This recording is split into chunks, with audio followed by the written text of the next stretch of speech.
برحب بحضراتكم مرة تانية، وزي ما نوهت انه هذه الفقرة هنتناول فيها الحديث عن الألعاب، أصل الألعاب الأولمبية في العالم، تاريخ الألعاب والرياضات. بدأ من ألعاب القوى في أثينا القديمة، واستمرت هذه الألعاب وجاء عليها كل بقى الألعاب التانية اللي كونت شكل الأولمبياد الحديثة. ألعاب القوى في مصر ليها تاريخ طويل جدا، وعندنا أسماء كبيرة سطرت وجودها على المستوى المحلي والقاري والدولي، وبنعتبره من الاتحادات المميزة اللي بتقدم دايما عناصر جديدة وبارعة سواء على مستوى الرجال أو السيدات في مجموعة ألعاب القوى. النهاردة بيشرفنا وينورنا رئيس الاتحاد المصري لألعاب القوى دكتور سيف الله شاهين. أهلا بحضرتك وبشكرك وجودك معانا يا فندم. أهلا أستاذ حسام، أنا أشكر سيادتك برضو بدعوتنا في البرنامج. لينا الشرف، وبشكرك كمان على تقديرك للبرنامج ولأسرة نايل سبورت. منحنا الميدالية الذهبية للاتحاد، ويعني احنا بنعتبر ده تقدير من الدكتور سيف للبرنامج ولأسرة نايل سبورت، فبنشكرك يعني. الله يخليك. وكده النيل الرياضه معاها ميداليه ذهبيه من الاتحاد العاب القوى طبعا. صح كده؟ بطوله الجمهوريه دي ولا ايه؟ لا هي رائده قال لي اعلام يا فندم. احنا بنشكر حضرتك على هذا التقدير وشكرا لسعادتك. دكتور، قبل ما نتكلم في التفاصيل اللي عندنا اللي جاي، لازم برضو نذكر 2022 كان شكلها ايه بالنسبه لاتحاد العاب القوى، خاصه انه كانت اخباركم كتيره وكان في اسماء كتيره بتعلن تميزات على مستوى لاعبين ولاعبات في مختلف العاب القوى. هو 2022 كان فيه حاجات ايجابيه وحاجات سلبيه. نعم. هو يعني ابدا بطوكيو. طوكيو كان عندنا 5 لعيبه مؤهلين. للاسف الكورونا يعني كان صعب المنافسات الخارجيه. جاهزيتهم ما كانتش بقدر لكن برضو عندنا مصطفى عمرو في الجله خد داخل 8 اولمبياد، و8 اولمبياد في العاب القوه معناتها داخل نهائي، معناتها زي الهاندبول مثلا داخل المربع الذهبي. هو اللي بيخش 8 في الاولمبياد ده زي مربع ذهبي. جميل. هو خاصة ان الفرق بيبقى حاجات صغيرة يعني ما يعني طبعا ده السنتي بيفرق بالظبط كده. السنتي بيفرق في الجله. يعني عندنا مثلا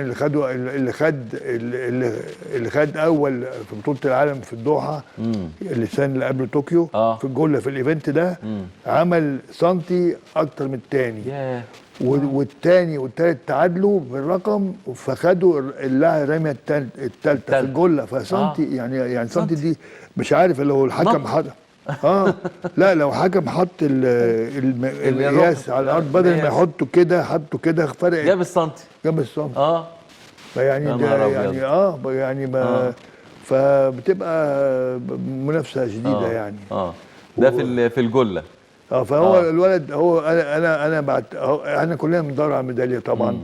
لكن بالنسبه لالعاب القوه يعني هاندبول لما بيخش المربع الذهبي كلها الناس بتفتخر بيه وبتاع. وانا طبعا برضو فخور ان يعني اللاعب اللي بيخش 8 زي مربع الذهبي بتاع الفرق اللي هي جماعيه، اللعبه جماعيه. لكن بندور على احسن. فربنا يسهله. وفي ولد منافس له في النادي الاهلي برضه في الجله رقمه احسن مصطفى عمرو، بس لم يوفق في الاولمبياد عشان كان عنده اصابه في الاكيلس. ده مين ده يا فندم اسمه؟ محمد مجدي.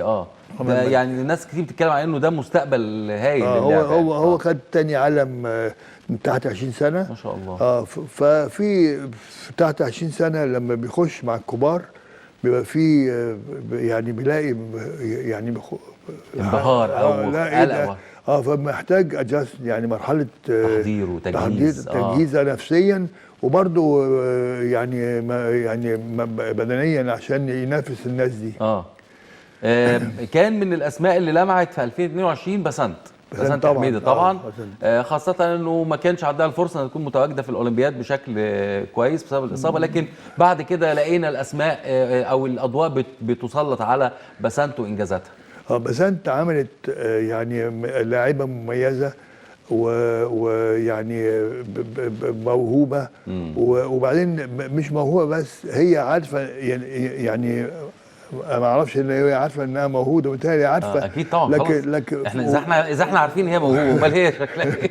لا لكن بتشتغل. ايوه بتشتغل، يعني مش موهوبه وبس. انا في آه. لعيبه يعني بدون ذكر اسماء موهوبين ربنا اداهم وصلوا يعني ارقام مستوى. كويسه، بس ما حافظوش على نفسهم. يعني يعني ربنا مديني وبلعب بيها، لكن ما عملتش بقى زياده، ما عملتش افرد. كان الموهبه دي كان ممكن اعمل احسن. ايوه موهبه سنت انا شفتها في مرحله تحت 23 سنه، وسافرنا مع بعض بطوله البحر تحت 23 سنه، خدت ثالث. ثالث في يعني فتره قصيره من التجهيز. لا خدت ثالث. لا انا قصدي الثالث كويس. بس انا قصدي لما قارن المرحله دي والارقام مع العالم مش كويسه. هي بسرعه جدا اشتغلت على نفسها. اشتغلت على نفسها وتحسنت، ودلوقتي بتخش في احسن 20 لاعب في العالم ما شاء الله. ويعني وبعدين البنت عايشه للبطوله. وبعدين وكمان كانت الاولى في الجامعه في دفعتها، واجلت الجامعه يعني انها تخش معيده عشان التمرين. لا ومتزوجه كمان. واتجوزت يعني فكره انه ساعات الزواج ده بيأخر اللاعب خاصة في الألعاب اللي زي دي. لا احنا شايفين انه في ما شاء الله يعني. ما دي مثال. دي انا شايفها دي مثال اعلى للسيدات في مصر. يعني انت بطلة، لو هتتجوزي مش معناتها ان خلاص يعني انتهت حياتك. ده بالعكس، ده هي تعرف بطلة العالم اسمها شيلي ان من جامايكا. شيلي ان دي خدت اولمبياد ريو وحملت وخلفت ورجعت تاني خدت اول في طوكيو. يا سلام. وعملت رقم جديد، يعني مش مثلا خدت اول برقم، لا حسنت كمان ارقامها. ده اللاعب بيتحدى نفسه، مش بيتحدى العالم، بيتحدى نفسه هو كمان. بالظبط، انه يرجع احسن من الاول. احنا عندنا يلا بقى يلا اتجوزت يلا خلاص. مش فين بقى النونة وفين مش عارف ايه وتتشغل الحاجه دي. وخلاص انسوا. لا الحياه مش كده. الحياه يعني ده فتره من حياتها لازم تستغلها. وما شاء الله عليها، يعني جاي لها سبونسرز ويعني انا مش عايز احسدها يعني. لا ما فيش خشب لسه قدامنا، لكن ده حاجه كويسه جدا يعني انه برضه انه يبقى فيه اهتمام من الرعاه باللاعبين في الالعاب الفرديه دي. شيء مهم جدا يعني. طبعا ونظره مختلفه للرعايه. عندنا مواهب كتير قوي في السرعه في مصر، بس الاكتشاف على الموهبه. يعني بيجي لنا يعني بسات دي جت صدفه. يا سلام. كانت صدفه. طبعا هي من عائله رياضيه، والدتها مهتمه بالرياضه، ووالدتها دكتوره في قسم الجمباز في جامعه منصوره. واخواتها برضو رياضيين، كلهم رياضيين على مستوى عالي. لكن جت صدفه، عرفناها صدفه. لو هي ما كانتش عايزه تلعب ما كناش عرفنا. يعني هي يعني في مواهب كتير ويعني ما بندورش عليها يعني. طب ما بندورش عليها دي، لما يقول الكلمه دي رئيس الاتحاد مش عارف ده يبقى اتهام ولا تقصير ولا في حاجه معطله اكتشاف المواهب؟ بشوف سيادتك انا اشتغلت يعني انا ممكن اقول الكلام ده في عدم وجود حضرتك، لما حضرتك تقوله لا حضرتك تجاوب بقى. انا اقول لسيادتك ليه. هو انا اشتغلت مدرس تربيه رياضيه وانا صغير. ايوه. وانا في المدرسه يعني كنت اشتغلت في النظام الامريكاني، لان النظام الامريكاني بيقسم السنه الى العاب. ايوه. يعني حتى في التربيه الرياضيه.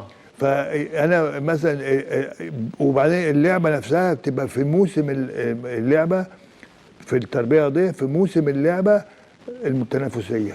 يعني مثلا انا بعد المدرسه في تمرين للفرق، فلو تمرين لالعاب القوه في مرحله مثلا صيفيه، يعني قبل 3 شهور قبل اجازه الصيف، هي دي مرحله يبقى في برضه التربيه الرياضيه. في التربيه الرياضيه في العاب قوه. فبجري الاولاد وبجري البنات، واعرف مين الاسرع، واعرف مين اللي عنده تحمل، واعرف مين اللي عنده وزن عالي كويس. بمسكهم كره يرموهم على طول، بيبان مين اللي بيرمي احسن. يعني بنعمل اختبار مثلا عقله، واحد جاي من بيتهم بيعمل 14 15 عقله، طب ده على طول ينفع زانه طبعا لو عنده سرعه. فانا بالطريقه دي كمدرس بقول له يا ابني انت تيجي لي بعد الظهر في التمرين، يقول لي ما بحبش، روح جايب التاني اللي وراه. يعني في يبقى تنافسوا 4 5 في السرعه. حضرتك قلت نقطه مهمه جدا في التربيه الرياضيه المدرسيه، اللي ممكن تكون هي بدايه اكتشاف العناصر اللي تنفع تلعب في العاب فكره ان انا اقسم العام الدراسي الى فترات، انه حصص التربيه الرياضيه ما تبقاش يلا يا اولاد بتلعبوا كوره وانت باسكت وانت كذا في نفس الحصه، لا احنا هنشتغل مثلا اول اسبوعين 3 اللعبه الفلانيه، ثاني اسبوعين وهكذا وهكذا، بحيث ان انا اقدر اكتشف عناصر من ممكن حتى ما يكونش عنده موهبه بس عنده الحب للعبه والتعلم. بالظبط. هو لما بيعمل كده كويسه جدا. لا هو هي موجوده عندنا على الورق للاسف، بس هو احنا ما عندناش حصص تربيه رياضيه عايزه موجود على الورق في استاذ الاستاذ موجود، حصه التاريخ بتاخدها بالظبط. بس هي عايزه ملاعب، وعايزه على الاقل حوش كبير موجود في اللعب، وعايزه امكانيات. يعني مثلا انا عشان اعمل العاب قوه في بتاع لازم يكون عندي حفره وزن طويل، مكان ارمي فيه جله، كام رمح ارميهم، تراك اجري حواليه، يعني حواجز حواليهم حواجز. يعني لو هلعب مثلا فولي لازم ما اقدرش كره واحده، ده في حصه على 30 لاعب لازم على الاقل 10 كور وبيبوظوا وهكذا. دي عايزه برضه امكانيات للاسف. طب على مستوى اكتشافكم للعناصر في مصر، هل بيبقى فيه من خلال مسابقه البطولات الجمهوريه على المراحل السنيه المختلفه دي بتبقى فرصه بالنسبه لكم لاكتشاف العناصر الجديده والمواهب الجديده؟ هي بطولات الجمهوريه للمدارس، هي دي اللي بتطلعوا منها. ليه هناك في بعض المدارس بتهتم بالرياضه، والمدرس بيلاقي لاعب كده كويس فبيقول تعالى العب.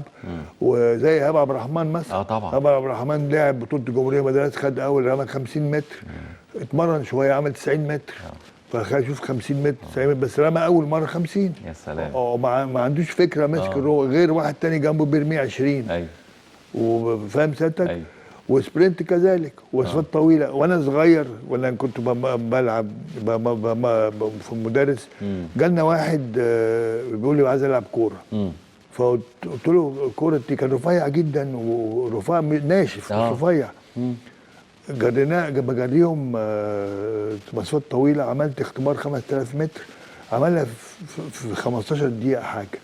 احنا عندنا في ناس بتتمرن سنين طويله ما بتوصلش 15 دقيقه. قلت له يا ابني كوره ايه؟ انت تلعب مسافات طويله. قال لي عايز العب كوره. العب مسافات طويله هتبقى بطل كبير. لا يعني عايزه بقى الموجه والعين الخبيره. انا عارف. وازاي تقنع اللاعب ده انه يتحول للعبه ثانيه. يعني مثلا بدرب فولي، بعلم فولي في ناس تقعد تزق الكرة بايديها كده. في على طول واحد بيتعلم من ايه؟ بيعملها من طراطيف صعبه على طول. البامب بيعمله على طول بيعمله. تعالى يا ابني بعد الظهر عندنا تمرين فولي. ف يعني فالاساس في المدرسه ما كانتش هي اللي هتنجح فكره الاختيارات مش هتلاقي. الانديه عندنا مهتمه بالعاب القوه في مصر؟ الانديه الكبيره مهتمه. يعني مثلا الاهلي ده يعني والاهلي والزمالك مؤسسه عسكريه عندنا، مؤسسات عسكريه طبعا والانديه الكبيره بتاعت اسكندريه، سموحه وسبورتنج والاولمبي والاتحاد ومش عايز انسى اسماء. انا لا انديه كتير. وفي دلوقتي في الاقاليم بدأوا. انتوا جمعيتكم العموميه كام نادي يا فندم؟ الجمعيه العموميه عندك كام نادي؟ كان السنه دي كانت حاجه و70 نادي. ما شاء الله. بعد ما قللتوا كمان استبعدوا مراكز الشباب. فكويس. يعني الانديه دي عندها ممارسه كبيره للعبه. يعني طبعا. وبنحاول نزق في الصعيد، نحاول نزق يعني نزق الصعيد. عندنا مثلا ولد طالع من الصعيد دلوقتي انا مسمينه فرعون. يا سلام. في المسافات الطويله. منين ده؟ من الاقصر. كان في حماده زمان اللي كان بيلعب. حماده من المنيا. ومازال عسكريه تقريبا. حماده ده كان انا فاكر من كام سنه كان حاجه هايله جدا. وما زال موجود. بنحاول نزقه تاني كويس عشان المسافات الطويله دي ممكن يعني على كبر يعني ممكن يلعب. كان هو مش كبير قوي. لا مش كبير، هو صغير حماده يعني. حاجه يعني في دوبك 30 حاجه كده. يعني فبنحاول نزقه. يعني الصعيد بالذات اي مكان حدودي او مكان بعيد، يعني تلاقي الصعيد فيه عناصر. سينا تلاقي فيها انا شفت في سيوه ناس، وكان في نماذج في سيوه عداء، ولا شاب كان بطل العاب قوه. أيوة. وانا كلمني ناس من سيوه ولادهم جرايين يعني بالبلدي كده، ولياقتهم عاليه جدا، ونفسنا حد يكتشفنا، وعندهم عناصر كويسه. الاماكن دي مطروح، السلوم، الوادي الجديد، الواحات، فيها عناصر حلوه تنفع في الالعاب القوه عندنا. وهو احنا جبنا مدرب، جبت مدرب جزائري لحماده ولسالم. سالم اتأهل الاولمبياد برضه قبل كده ما شاء الله. ففي الثلاث موانع. فبكلمه على العدو الريفي. هم العدو الريفي بيقول لي عندنا 10 ماتشات عدو ريفي في موسم العدو الريفي اللي هو في الجزائر عندهم. في الجزائر اسمه كده العدو الريفي، اللي هو كروس كانتري، اللي هو اللي هيتلعب بطوله الجمهوريه البطوله العربيه الضاحيه. دي اسمه عدو ريفي عندهم. هو العدو الريفي. فهم عندهم 40 مركز عدو ريفي في بلدهم. العدو الريفي ده ما بيكلفش، بيكلف اكل بس واجري. طبعا عايز واحد فاهم برضه، مش يجري اي حاجه. طبعا. وعشان كده طلعوا ابطال كتير قوي في المسافات الطويله والمتوسطه. طب ما حلو ده. احنا ما عندناش. المدرب بيقول لي انا عايز مرتبه وثب عالي، عايز مكان ارمي مطرقه، عايز قفص مطرقه. يا عم طلع الجري الاول وبعد كده بقى. طب ليه ما نفكرش في فكره زي دي ونعمل فعلا مراكز للعدو او للضاحيه؟ ليه ما يبقاش عندي مراكز اقليميه، او حتى لو كل محافظه اعمل فيها مركز للعبه دي؟ ما هو طالما حضرتك قلت انه مش مكلفه. هو مش مكلفه من ناحيه، هي عايزه تغذيه وانتقالات بس للاعب، مش عايزه بقى ادوات ولا حاجه ولا بتاع. يجري في الجبل، يجري في الشارع، يجري في عموم، يجري وخلاص. حلو قوي. بس فعشان كده هم والله يعني انا هقول لحضرتك على حاجه، الولاد دي بتجري من غير اكل حتى، باكلها بتاع البيت العادي يعني. فهي الفكره بس هو عايز حد يكتشفه ياخده في المنتخبات. بالظبط. فالفكره انه احنا لو عملنا المراكز دي ونقول لهم دي مراكز يا اولاد، اللي هيتميز فيكم هناخده للمنتخب، هتلاقي الولاد دي بتاكل الصخر عشان تنجح يعني. هو في المغرب والجزائر عندهم منظومه. ال 40 مركز دولت بيصفصفوا في الاخر احسن عناصر بتخش، يا كليه ملكيه اللي هي في المغرب. ايوه يا بتخش في الجزائر برضو في مدارس متخصصه عشان ترعاهم. وبعد كده عندهم في التكمله عندهم فرنسا قريبه منهم طبعا، بتاخد وكله بيطلع على فرنسا. ايوه يعني يحترفوا بره ويلعبوا ويتجنسوا كمان. بالظبط. فاحنا يعني عندنا افكار كده جدا. واعتقد انه الدكتور اشرف صبحي ومشروع القومي للموهبه ممكن يدعموا. لا، الدكتور اشرف صبحي عامل شغل جامد قوي في الكلام. لا يعني ما اقدرش انكر ان هو داعم لكل الرياضه المصريه. وفي كل حته متواجد. انتوا داخلين في المشروع القومي، اللعبه داخله في المشروع القومي، موجوده اساسيه. وبالتالي ممكن الفكره دي تتبناها الوزاره في المشروع القومي بالتعاون معاكم وتنشئوا. الوزاره عندها فلوس، هتقدر انها تاكل الولاد وتشربهم وتلبسهم وتعمل لهم كل حاجه يعني، ومش هتبقى مكلفه برضو قوي يعني.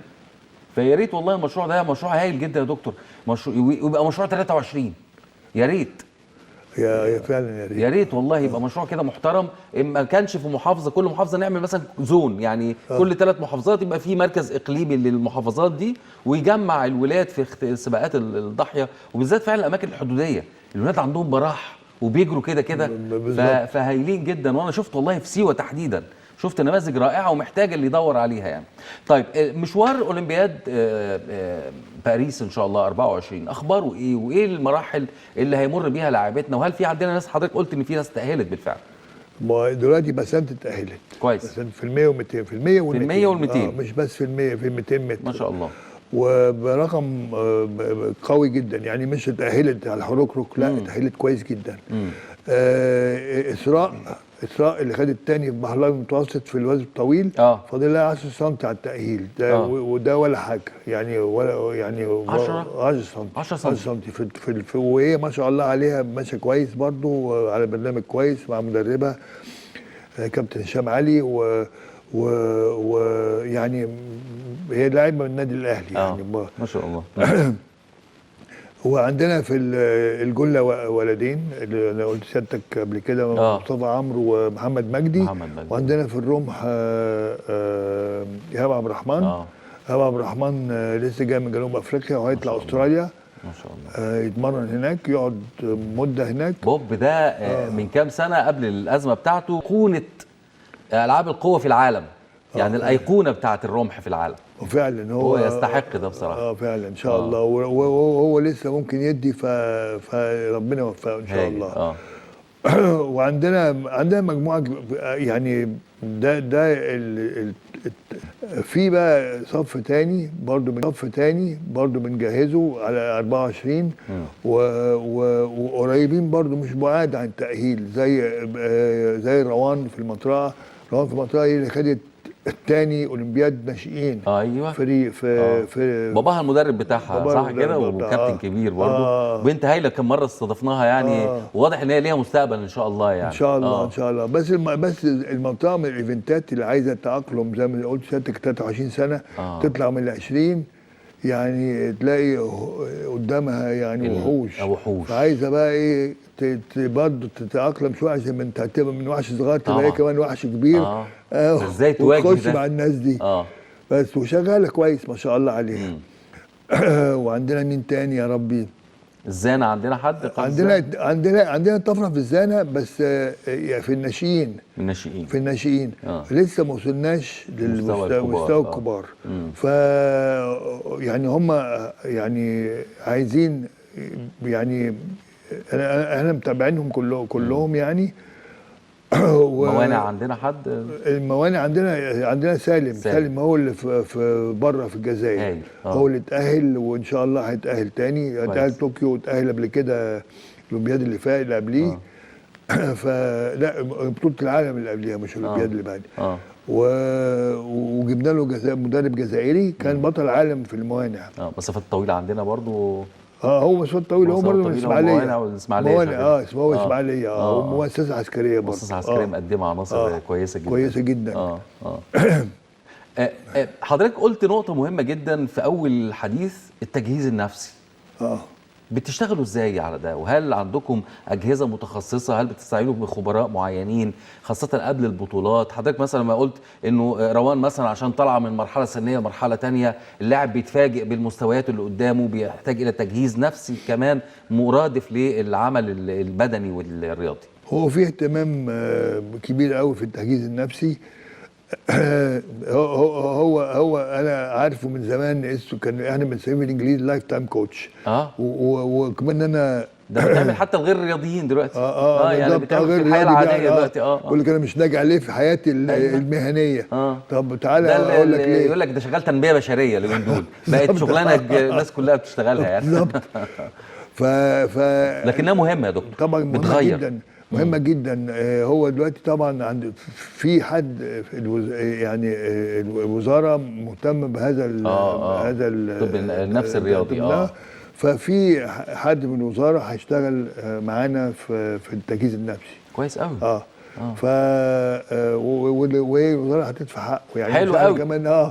يعني هو زي ما يكون مفروض علينا، بس هم هو خبير جاي للاتحاد عندك. هو مفروض علينا، بس احنا مرحبين بيه بكل يعني. ده احلى فرد يا فندم، مش كده؟ طبعا. ده احنا عايزين 5 6 في كل المجالات يجوا يتفردوا كده طالما هيدفع لهم فلوس بالظبط. يعني. بس اللعيبه لسه مش فاهمه الكلام ده، فاهمه ان انا انا هقابل واحد يكلمني في حاجات نفسيه وانا مريض نفسي. لا يا عم، مش مريض نفسي. انت عندك بعض، انت بتيجي ساعه الماتش مثلا، في عندك بعض الحاجات السلبيه في مخك ممكن تبوظ. يعني انا لعبت ملاكمه مثلا وانا صغير. الملاكمه دي من الالعاب كلها نفسيه. ايوه طبعا. انا بتمرن وبلعب وبتاع وبضرب سند باج وبجري وبتمرن في التمرين وكل حاجه واجي على الماتش كده اشوف اللي قدامي، قلت يا دي النيله ايه ده؟ وقع كل ده. خلاص باظ. اللي بيخش الحلقه زي الوحش ممكن تغلب برضه على واحد تاني، بس مش هيتغلب كده، هيعمل اللي عليه. صح. لكن اللي بيخش كده خايف خلص. وكذلك في الالعاب التانيه. يعني بس انا قلت ملاكمه عشان الملاكمه دي باينه قوي طبعا. لكن العاب القوه برضه انا داخل خايف في الدايره وعندي 6 رميات وعندي 3 رميات هتاهل الدور الثاني. خلاص بقى لو ما عملتش. حضرتك لما ذكرت النموذج بتاع اللاعيبه اللي كانت حامل وولدت ورجعت خدت ذهبيه طوكيو بعد ريو، ما هو ده تاهيل نفسي. طبعا. ما هو بالذات السيدات واللاعبات بالذات عندهم تغيرات فسيولوجيه ونفسيه كبيره جدا بيمروا بيها في اوقات متعدده. اهم حاجه تاهيلهم النفسي قبل التاهيل البدني. طبعا لازم يعني في اللاعبات بالذات كمان الثقه بالنفس.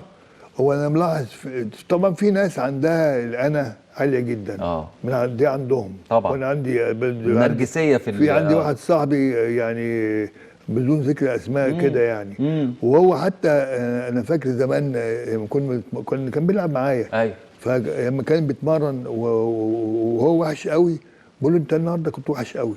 قال لي وحش ايه؟ ما كنتش وحش، انا كنت عملت الحركه دي ما كنت بقيت كويس. قلت له بس ما عملتهاش. لا كنت عملتها. يعني هو مش غلطته، مش قادر يقتنع ان هو غلطان. لا هو مش غلطان، ده كل الناس غلطانه. ده بيأثر سلبا على اللاعب لا سلبا وايجابا برضه. ايجابيا هو ممكن يخش هو جاهز وعنده ثقه جامده قوي، هو انا احسن واحد وده في مخه جاهزه. في لاعب تاني مش كده، بالعكس بيبقى فاكر نفسه ان هو اقل. هو اظن انه ممكن نقول ان الثقه دي ليها جزئين، الثقه في التدريب، الثقه الزايده في التدريب غلط لانها مش هتخليك تتدرب باقصى طاقه عندك. لكن الثقه في المنافسه مهم طبعا. يعني انت داخل على منافسه وعندك ثقه انك هتكسب اللي قدامك بطل العالم ده ممكن تكسبه. لكن انا لو عندي ثقه زايده وانا داخل اتمرن شايف نفسي ان انا احسن واحد في العالم مش هتمرن صح وهلاقي مستواي بيقل. بالظبط. بالظبط. فهي بالتالي ازاي يوظف الثقه دي. المرحله اللي جايه عندنا ايه في الاتحاد؟ يعني ايه ابرز الانشطه الفتره اللي جايه عندكم؟ احنا حاليا في موسم الصالات المغطاه. طبعا احنا ما عندناش صالات مغطاه، بس في كام لاعب عرف جبنا لهم فيزا. بالمناسبه الفيزات دي بقت حاجه صعبه جدا للبطولات. صعبه جدا. ياه، يعني الواحد عشان ياخد فيزا الشنجن دي عشان يروح بره زي ما يكون مثلا رايح وانتوا رايحين بطولات. رايح يعني معاك خطابات الدعوات. وكمان دورات. يعني دورة بحر المتوسط بتاع 23 سنه كان المفروض رايحين بطوله تحت، وجالنا جواب قبليها بشهرين. ما خدناش ميعاد الا قبل البطوله باسبوع. طبعا ما فيش بقى ما حدش سافر.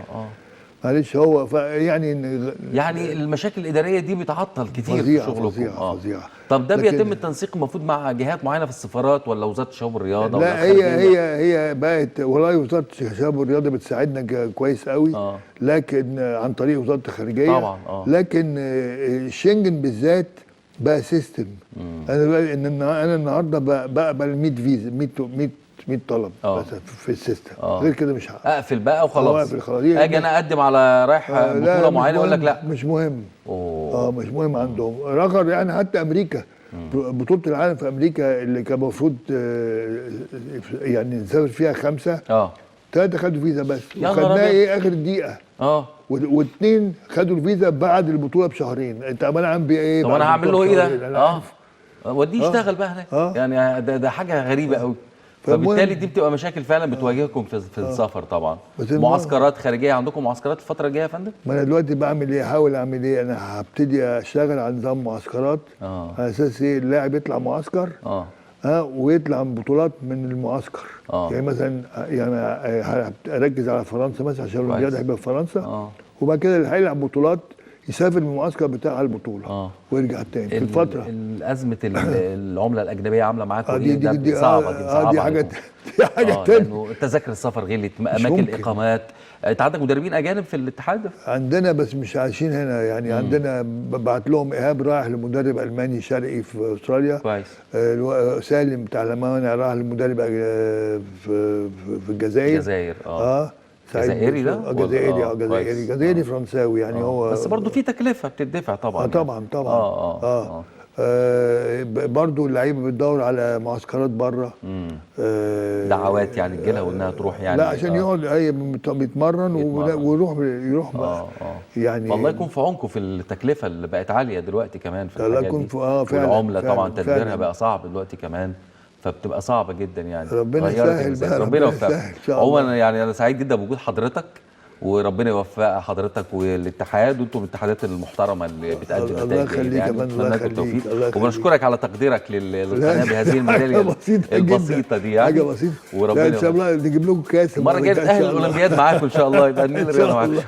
شكرا لحضرتك يا دكتور العفو، سيف، العفو وسعيد فندم. جدا بوجود حضرتك، ويسمح لنا ان احنا نستكمل الحوار ايضا عن الاتحاد، خاصه البطوله العربيه لاختراق الضاحيه، هتكون مع كابتن مجدي عبد البديع عضو مجلس الاداره، ده شخصيه محترمه، هتكون معانا ان شاء الله الفتره القادمه. بشكر حضرتك مره ثانيه يا دكتور سيف رئيس الاتحاد المصري للالعاب. العفو يا فندم، العفو. نورتنا، شكرا. ننتقل الى الجزء الثاني من الحوار، منتظر حضرتك.